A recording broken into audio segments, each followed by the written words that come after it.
बिस्मिल्लाहिर्रहमानिर्रहीम। मैं हूं आपका भाई हाफिज़ वसी मोहम्मद ख़ान और ये है हाफिज़ वसी यूट्यूब चैनल। मेरी गुजारिश है कि नए प्रोग्राम से तारुफ हासिल करने के लिए आप इसको सब्सक्राइब करें और वीडियो को लाइक करें ताकि जब भी कोई नया प्रोग्राम आए वो आप तक बआसानी पहुंच सके। आज का प्रोग्राम जो है वो शीप और गोट, भेड़ों और बकरियों की सेहत की जमानत के लिए जो वैक्सीनेशन शेड्यूल है, आज मैं उसके बारे में आपसे बात करना चाहता हूँ। फारसी का एक कौल है, हर के दाना कुनद कुनद नादान, हर के दाना कुनद कुनद नादान, यानी कि जो दाना आदमी समझदार आदमी करता है आखिर के अंदर नादान भी वही करता है। लेकिन बादस खराबी बसियार के जलीलो खार होने के बाद, जानवरों को मारने के बाद फिर उसको अकल आती है कि मैं वो काम कर लेता जो दाना आदमी कर रहा है तो मेरा इतना नुकसान ना होता। ये आज का वैक्सीनेशन शेड्यूल के बारे में, अब मौसम तब्दील हो रहा है तो ये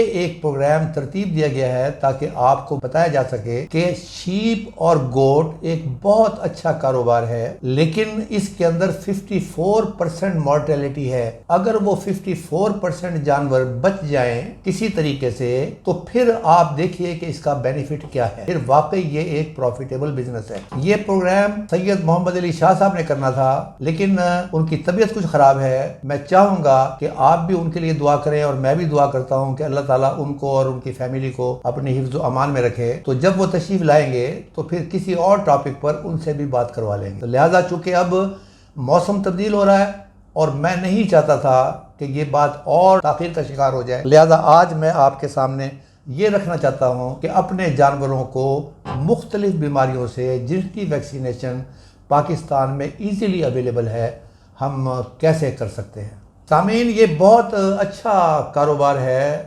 अंबिया का ये कारोबार रहा है और पाकिस्तान के अंदर गाय भैंस इसके मुकाबले के अंदर अगर आप इसकी फिजिबिलिटी को स्टडी करें तो ये फिजिबिलिटी ज़्यादा अट्रैक्टिव नज़र आएगी। लेकिन इस फिजिबिलिटी को अमली तौर पर जामा पहनाने के लिए यहाँ इस पाकिस्तान के अंदर 3, 4, 5 बीमारियां ऐसी हैं जिनकी वैक्सीन्स अवेलेबल हैं और जानवर आमतौर पर इन्हीं बीमारियों में मरते हैं। अगर उन वैक्सीनेशंस को वक्त पर करवा लिया जाए तो फिर आपकी जो सरकारी आदाद शुमार है 54% मॉर्टेलिटी का, इसको खींच के आप 5 पर ला सकते हैं नीचे और 3 पर ला सकते हैं और फिर ये रियली एक प्रॉफिटेबल बिजनेस होगा। वो 4-5 बीमारियां जो आप रोज देखते हैं, आपके हाथों के अंदर जानवर मरते हैं, लेकिन चूंकि मेरे अक्सर दोस्तों को पता नहीं है कि ये वैक्सीन कहां से मिलेगी, कब लगानी है, तो मैं जाती तौर पर समझता हूं कि ये बेहतरीन मौका है कि मैं आपको इससे बाखबर करूं। सामीन, ये 4-5 बीमारियां ऐसी हैं जो जब भी आपके पास बकरी होगी और भेड़ होगी तो ये दुम्बा होगा तो आपको इन बीमारियों से वास्ता किसी न किसी तरीके से पड़ेगा। एक सबसे बड़ी बीमारी, उसका नाम है एंटीरोटॉक्सीमिया। एंटीरोटॉक्सीमिया का मतलब यह है अंतड़ियों का जहर। उसका मतलब यह है कि अगर मेरी जानवर ने, मेरी बकरी ने और मेरी भेड़ ने खुराक ज़रूरत से ज़्यादा खा ली या जैसी खुराक वो पहले खाती आई थी अब ज़रा मुरगन ग़िज़ा मिल गई, उसके नतीजे में फ़ायदा होने की बजाय उसकी अंतड़ियों में जहर पैदा होना शुरू हो जाएगा और उसके नतीजे में उसकी मौत वाक़ई हो जाएगी। दूसरी जो बीमारी है वो चेचक की बीमारी है जो गोट में भी है और शीप में भी है और इसमें यही हालत होती है कि उसको चेचक निकल आती है और ख़ास तौर पर जहाँ बाल नहीं होते वहाँ तो वो छोटे छोटे दाने नज़र आ रहे होते हैं। इसकी वैक्सीन भी अवेलेबल है। तीसरी चीज़, एक लफ्ज़ है फड़की। उस फड़की को पाकिस्तान में किसी जगह पर गोली भी कहते हैं, किसी जगह पर सट भी कहते हैं। उसका मतलब ये है कि आपके जानवर खड़ा हुआ और पता नहीं क्या हुआ, अचानक उसके ऊपर दौरा पड़ा, वो नीचे गिरा, लड़खड़ाने लगा और फिर अपना सहारा बरकरार नहीं रख सका और फिर उसके बाद वो मर गया। सिवाय इसके उसकी निशानी सबसे बड़ी क्या है, वो ये है कि मुंह से, नाक से या गोबर की जगह से उसमें से किसी न किसी ओपनिंग में से खून बाहर आएगा। ये उसकी बड़ी निशानी है और इसको इंग्लिश में कहते हैं एंथ्रेक्स। चौथी जो बीमारी है वो नमूनिया है और ये आमतौर पर बरसात के अंदर आपको नजर आएगा और सर्दियों में नजर आएगा। एक और बीमारी है, उसे कहते हैं मुंह खुर की बीमारी। ये मुंह खुर की बीमारी लोग ये समझते हैं कि शायद ये गाय और भैंसों की बीमारी है, लेकिन जितनी शदीद भेड़ों और बकरियों में देखी गई है वो वही शिद्दत है जो आपको दूसरे जानवरों में नजर आती है। और एक जो निहायत ही खतरनाक किस्म की बीमारी है उसका नाम है PPR, ये PPR की जो बीमारी है, इसको काटा भी कहते हैं पंजाबी के अंदर। तो ये 4-5 वैक्सीनेशंस अगर आप वक्त पर करवा लें तो आपके जानवर इंशाअल्लाह ताला महफूज रहेंगे। लेकिन उससे पहले क्या बात है कि ये क्यों कर लेंगे? देखिए, ख्वाहिश तो मैं जन्नत की भी रखता हूँ, लेकिन क्या मुझे जन्नत मिल जाएगी? उस वक़्त तक जो रसूल पाक और अल्लाह ताला ने फरमाया है कि मुझे ये भी करना पड़ेगा, मुझे ये भी करना पड़ेगा, मुझे ये भी करना पड़ेगा, तो जब तक मैं वो काम नहीं करूँगा मेरी वो ख्वाहिश पाया तकमील तक नहीं पहुँचेगी। आप ये चाहते हैं कि आपके जानवर ज़्यादा पैदावार दें, आप ये चाहते हैं कि आपके जानवर बहुत खूबसूरत हों, आप ये चाहते हैं कि उनकी मल्टीप्लिकेशन जो है ज़्यादा हो, यानी एक के बजाय वो 3 बच्चे दे। लेकिन उसके लिए जानवर का सेहतमंद रहना ज़रूरी है, और इस्लाम के अंदर तो सेहत को बहुत ज़्यादा अहमियत दी गई है। और सेहत की इब्तिदा होती है किस चीज़ से? सफाई से। सफाई को निस्फ ईमान बताया गया है। हम अपने बच्चों की देखभाल करते हैं, अपने घर की देखभाल करते हैं, क्या वही देखभाल हम बाड़ों की और अपने जानवरों की भी करते हैं? तो स्टार्ट जो है वो सफाई से होगा। अब मैं आता हूं आपके सामने ये बात लेकर कि एंटीरोटॉक्सीमिया क्या है। मैंने अर्ज किया था कि एंटीरोटॉक्सीमिया, जब भी आप कोई जानवर बाहर से लेकर आए, पहला काम जो है वो आपने एंटीरोटॉक्सीमिया वाला ही करना है। और ये वैक्सीन जो मैं बता रहा हूँ सारी की सारी, ये गवर्नमेंट डिपार्टमेंट से, जो लाइफ स्टॉक डिपार्टमेंट है, एक्सटेंशन विंग जो है, जो शिफा खाना हैवानात हैं, वहां से आपको बआसानी मिल जाएगी। लेकिन तकलीफ आपको ये करनी पड़ेगी कि वहां जाके बताना पड़ेगा कि मेरे पास इतने जानवर है और मेरी अब ये टाइम हो गया है इस बीमारी का, तो लिहाजा आप आके वैक्सीनेशन कर दें। तो ये आपकी वैक्सीनेशन हो जाएगी। अब ये एंटीरोटॉक्सीमिया का एक तो वो है कि मुझे पता नहीं है कि ये जानवर कहाँ से आया। मैंने जानवर ख़रीदे हैं और मुझे बिल्कुल पता नहीं है कि पहले क्या खाता रहा है, जंगल में से आता रहा है, मैंने व्यापारी से लिया है, मैंने मदरसे की मंडी से लिया है।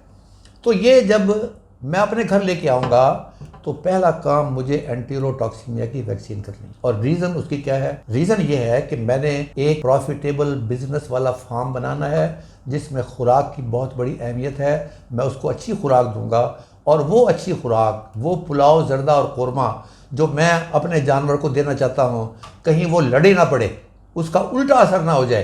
तो अगर आपने ये वैक्सीनेशन लगाई होगी तो इस वैक्सीनेशन के अंदर आपके जानवर महफूज रहेंगे एंटीरोटॉक्सीमिया से और वो उनकी मौत वाकई नहीं होगी। अब पाकिस्तान के अंदर और पंजाब में ख़ास तौर पर इसके 2 वक्त हैं, साल में 2 मरतबा लगती है। एक दिसंबर जनवरी में, आप दिसंबर में लगा लें, जनवरी में लगा लें, यानी इस वक्त इसको हर सूरत में लगना चाहिए। और वजह उसकी ये है कि ये खुराक में तब्दीली यहाँ पर आकर शुरू हो जाती है। और दूसरी जून जुलाई के अंदर, उसकी भी वजह यही है कि जून जुलाई में बरसात का मौसम शुरू होता है और वो हालात तब्दील होते हैं, नई खुराक आनी शुरू हो जाती है। तो लिहाजा ये 2 काम, यानी कि दो मरतबा साल के अंदर अगर आप वैक्सीनेशन करेंगे तो आपके जानवर किसी और वजह से तो मर सकते हैं, एंटीरोटॉक्सीमिया की वजह से नहीं मरेंगे। अब एंटीरोटॉक्सीमिया के बारे में ज़रा आप देख लीजिएगा कि होता क्या है। मुझे कैसे पता चलेगा, खुदा ना खास्ता अगर ये बीमारी हो जाए तो मुझे कैसे पता चलेगा? पहला काम क्या होगा कि जानवर जो है वो पहला काम खाना पीना छोड़ देगा और ज़िंदगी से बेजारी का इजहार करना शुरू कर देगा। खाना पीना छोड़ेगा, ज़िंदगी से बेजारी का इजहार करेगा, उसके पेट में दर्द की कैफियत सी पैदा होगी और उसके नतीजे में कभी वो पाँव मारेगा पेट पर और कभी वो सर मारेगा। और तीसरी चीज इसके ऊपर ये होगी कि कभी वो उठेगा, कभी बैठेगा, कभी लेटेगा, यानी वो बेचैनी की सी कैफियत होगी। अंदर जो तूफान चल रहा होगा उसका वो इजहार इस तरीके से कर रहा होगा। ये डायरिया शुरू में हो सकता है और कभी कभार ये शदीद, ये बिल्कुल थोड़ी देर का वक्त ही होगा, लंबा चौड़ा वक्त नहीं होगा। थोड़ी देर के अंदर वो डायरिया शुरू होगा और फिर ऐन मुमकिन है उसमें से खून के निशानात भी आपको कुछ मिलना शुरू हो जाए। अपनी टांगों को ऐसे फैला लेगा, वो दर्द की वजह से, वो दर्द से निजात पाना चाहता है। जो भी उसका तरीका नजर आएगा वो कोशिश करेगा कि अपनी टांगों को फैला ले। तशन्नुज के दौरे उसके ऊपर पड़ेंगे, वो अपने सर को और गर्दन को बार बार मारेगा इधर। ये उसकी निशानियां हैं कि, और इसकी वजह सिर्फ वही है कि वो जो खुराक में तब्दीली आई है, बुरी से अच्छी खुराक, अच्छी से बुरी खुराक, ये जो तब्दीली आई है उसके नतीजे में ये पेट के अंदर जो सारा झंझट चल रहा है उसका इजहार जानवर इस तरीके से करता है। और ये बदकिस्मती है कि इतना टाइम नहीं देता कि आप डॉक्टर को बुला लें और डॉक्टर उसका इलाज करे। ऐन मुमकिन है कि आपने जानवर को सेहतमंद छोड़ा हो और जब वापस आए तो मरा हुआ, वो उस कैफियत से गुजर चुका हो। तो लिहाजा इसका वाहिद हल जो है वो यही है कि आप अपने टाइम के ऊपर जो मैंने दिसंबर, जनवरी और जून, जुलाई बताया है, आप इसमें इसकी वैक्सीनेशन करवाएं। और मेरा ख्याल है कि वो पैसे भी बड़े कम लेते हैं। अब मैं आपको अपने साथ शेयर करना चाहता हूं अपना तजुर्बा। जो मेरा दफ्तर होता था उसमें वैक्सीनेशन का शेड्यूल लिखा होता था, उसमें लिखा होता था कि मैंने कब वैक्सीनेशन लगवाई, लेकिन ये छोटे अल्फाज में लिखा होता था, छोटे हरूफ में या छोटे फिगर्स में। जो बड़े फिगर्स में और लाल फिगर्स में होता था वो लिखा होता था कि अगली वैक्सीन कब लगेगी। यानी कि फिर ये ना होगा कि जब मेरे 2-4 जानवर मर गए फिर मुझे ख्याल आया ओ मैंने तो वैक्सीनेशन नहीं करवाई। तो लिहाजा ये वैक्सीनेशन का शेड्यूल आपको इसके ऊपर इम्प्लीमेंटेशन का ध्यान रखना है, इस पर अमल करना ही करना है। मेरे सामीन, मैं आपको शीप और गोट के बारे में बता रहा हूँ कि इनकी वैक्सीनेशन करके कौन कौन सी बीमारियों से हम निजात पा सकते हैं। अब ये दूसरी बीमारी है वो चेचक, इसे गोट पॉक्स भी कहते हैं, शीप पॉक्स भी कहते हैं। और ये कैसे पता चलता है? पता चलता है कि बुखार तेज हो गया, आंखें सूज गईं, जिस्म पर चेचक के दाने नजर आने शुरू हो गए और ये दाने अंदर तक चले जाते हैं और उसकी वजह से सांस लेने में जानवरों को दुश्वारी पेश आती है। इसकी जो वैक्सीनेशन है वो आप मार्च में करवाएंगे और सितंबर में करवाएंगे। ये 2 महीने आप अभी दोनों को गौर से देखें, दोनों महीनों में मौसम तब्दील होता हुआ नजर आएगा आपको। एक चीज़ मैंने बताई है आपको, फड़की, उसका नाम सट भी बताया, उसका नाम गोली भी बताया, एंथ्रेक्स उसका नाम है, पहले मैं इब्तिदा में बता चुका हूँ। अब मजीद इस सिलसिले के अंदर मैं सिर्फ ये बताऊंगा कि इसको आपने साल में 2 मरतबा वैक्सीनेशन करवानी है आपने। अब इसमें एक चीज़ का ख्याल रखना है, ये वायरस है और वायरस बहुत ख़तरनाक है। हमारे यहाँ ये रिवाज है कि जानवर को मरते हुए देखकर उसको हलाल कर दिया जाए, छुरी चला दी जाए। अब ये वाहिद बीमारी है और इसकी निशानी है कि जिस्म के किसी ओपनिंग से खून नजर आता हुआ, तो आपने इसको जमीन में दबा देना है, इसको ज़ेबा नहीं करना, इसको आप पोस्टमार्टम भी नहीं करना, इसको जमीन में दबा देना, तो ये आपको निजात मिल जाएगी। आम तौर पर अल्लाह ताला ने पाकिस्तान में इससे बचाया हुआ है, लेकिन कभी कभार कहीं से रिपोर्ट आती है और जब आती है तो फिर मलिया मेट कर देती है। तो लिहाजा अच्छी बात है कि हम हिफ्ज़ान सेहत का ख्याल रखें और जो चीज़ अल्लाह ताला ने हमें फैसिलिटी दी हुई है हम उसको इस्तेमाल करें। साल में 1 मरतबा लगाएंगे तो इंशाअल्लाह ताला ये भी ठीक हो जाएगा। कुछ दोस्त जो हैं वो 2 मरतबा भी कहते हैं, लेकिन मेरा ख्याल है कि साल में 1 मरतबा आप इसको लगा लें तो इससे जानवर आपके महफूज रहेंगे। इसी तरीके से एक और बीमारी है। अच्छा, इस बीमारी के अंदर जो मैं अब बताने वाला हूँ, इसमें जानवर मरता नहीं, लेकिन इसको कहते हैं इकोनॉमिक लॉस। जो जानवर को धक्का लग गया उसको रिकवर होने में बहुत देर लगती है और ये है फुट एंड माउथ डिजीज, और उर्दू में कहते हैं मुंह और खुर की बीमारी। अच्छा, ये मुंह और खुर की बीमारी जो है, इसमें जबान पे छाले पड़ जाते हैं, मुंह में छाले पड़ जाते हैं और पाँव में छाले पड़ जाते हैं। जानवर चलने से कतराता है, जानवर खा नहीं सकता और बुखार उसका तेज हो जाता है। अब ये आपने अगर इसकी वैक्सीनेशन करवा ली तो इंशाअल्लाह ताला आपके जानवर महफूज रहेंगे। अगर खुदा ना खास्ता आपने वैक्सीनेशन नहीं करवाई, इसका कोई इलाज नहीं है सिवाय इसके कि मुंह के अंदर आपको शहद टपका दें ताकि उसको किसी न किसी तरीके से उसे चीज़ को चबाना ना पड़े, और पाँव को जो है पोटाशियम परमैंगनेट से धोएं और नीचे वाली जगह बेहतर है रेतली हो और साफ़ सुथरी हो, और साथ में आप एस्पिरिन की गोली या डिस्प्रिन की गोली या पैनाडोल की गोली वो भी किसी तरीके से उसके मुँह में आप डालते रहें ताकि इस दौरान, बुखार के दौरान और इस बीमारी के दौरान जो उसके पूरे जिस्म को दर्द हो रहा है उससे उसे छुटकारा मिल जाए। 6-7 दिन के बाद इंशाअल्लाह ताला ये वैसे ही ख़त्म हो जाएगी। लेकिन अगर आपने वैक्सीनेशन की तो वो जो बुरा वक्त आपके जानवर पर आया आप उससे बच जाएंगे। एक और बीमारी है और वो बड़ी सख्त बीमारी है और मोस्टली हमारे यहाँ जो अमवात होती हैं बकरियों की और भेड़ों की, बकरियों की ज़्यादा, उसको हम PPR कहते हैं और पंजाबी में उसको काटा भी कहते हैं। ये PPR जो है ये एक मुश्किल एक बीमारी है और इसके नतीजे में जानवर बेशुमार मरते हैं और एक मरतबा अगर ये आ जाए तो फिर रिकवरी के चांसेस ज़रा कम हो जाते हैं। ये असल वायरस से फैलता है और इसे भेड़ बकरी का ताउन भी कहते हैं। ताउन, जिस तरह ताउन अल बकरी है इसी तरह ये ताउन है शीप एंड गोट्स का। शरह अमवात अगर खुदा न खास्ता आ जाए तो बहुत खुशकिस्मत होगा कि अगर 1% बच जाए। शरह अमवात 100% है इसके अंदर और इसके 2 ही मौसम हैं, एक बरसात का मौसम में ये आती है और दूसरा मौसम जब सर्द और खुश्क मौसम हो, जैसे आपका दिसंबर, जनवरी ये वाला मौसम जो है, जहाँ ठंड भी पड़ रही हो और खुश्की भी हो, बारिश ना हुई हो, तो उस मौसम के अंदर भी इसका अटैक होता है। लिहाजा इसके भी साल में आपने हिफाजती टीके लगवाने हैं उस तरीके से जो आपको हम बाद में एक ग्राफ देंगे। उस ग्राफ में तस्करा होगा इस बात का कि कौन सी बीमारी के अगेंस्ट आपने कब कब इंजेक्शन लगवाना है या वैक्सीनेशन करवानी। ये फैलता कैसे है? पीपीआर, जानवर जहां बैठे हुए हैं वो गंदा, उसकी खुली गंदी, उसका पानी जहां से वो पानी पीता है जानवर वो गंदा। तो बुनियादी तौर पर, और ह्यूमिडिटी उस एरिया के अंदर बहुत ज्यादा हो, बुनियादी तौर पर ये जो जरासीम है ये इस वक्त ज्यादा फैलते हैं और इसमें तेज बुखार है, नाक से गाढ़ा और बदबूदार वो नेजल डिस्चार्ज जो है वो जो टपकता है, ये वो चीज होती है इसके अंदर। और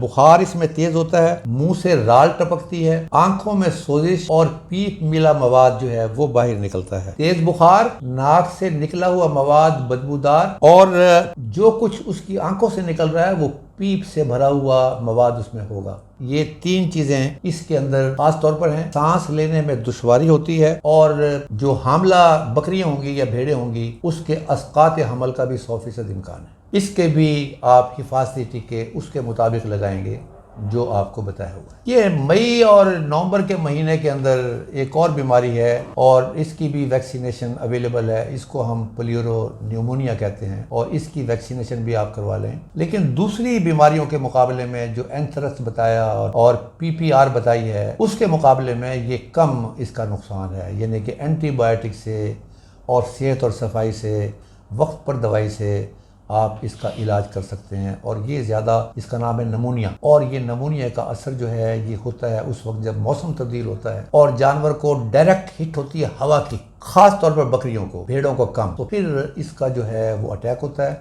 लेकिन अगर वर्स्ट कंडीशन हो और ये आई जाए तो फिर आप एंटीबायोटिक डॉक्टर्स इसको इस्तेमाल के लिए इसका मशवरा देते हैं। बंद कमरे, नमी ज़्यादा और गंदा माहौल, ये 3 रीजंस हैं इस बात की। और ये अगर जानवर को हलाल करना पड़ जाए तो आप लाजमी तौर पर पोस्टमार्टम करें और उसके आप जब फेफड़ों को देखेंगे तो उस पर छोटे छोटे लाल निशान नजर आएंगे उस गुलाबी रंग के मुकाबले के अंदर, और वो आपको नजर आएगा कि यस, इसका जो लंग था वो बहुत ज़्यादा शदीद उससे मुतासिर था जब भी वो इस हालत को पहुंचा। तो मेरे भाइयों, मैं आपसे ये बात कंक्लूड करता हूँ, इस बात को ख़त्म करता हूँ कि अगर आप इन वैक्सीनेशन को शेड्यूल के मुताबिक इस्तेमाल करेंगे तो आप ये समझ लीजिएगा कि बाकी सारे काम एक तरफ और ये वैक्सीनेशन का जो काम है ये एक तरफ, ये इक्वल होगा। यानी कि जो अननेसेसरीली जानवरों की अमवात की जिम्मेवारी है वो ये बीमारियां हैं जो मैंने आपके सामने बताई हैं। आप इस शेड्यूल को आपके रिकॉर्ड के लिए हम इसके साथ दे रहे हैं। इस शेड्यूल को देखिएगा और इसको पढ़ते भी रहें, देखते भी रहें, और फिर देखें कि आप इस पर अमल भी कर रहे हैं कि नहीं कर रहे हैं। मुझे अल्लाह ताला की ज़ात पाक से यकीन है कि आप अगर इस पर अमल करेंगे, अपने जानवरों की खुराक का ख्याल रखेंगे, अपने जानवरों की दूसरी बीमारियों का भी ख्याल रखेंगे, तो इंशाअल्लाह ताला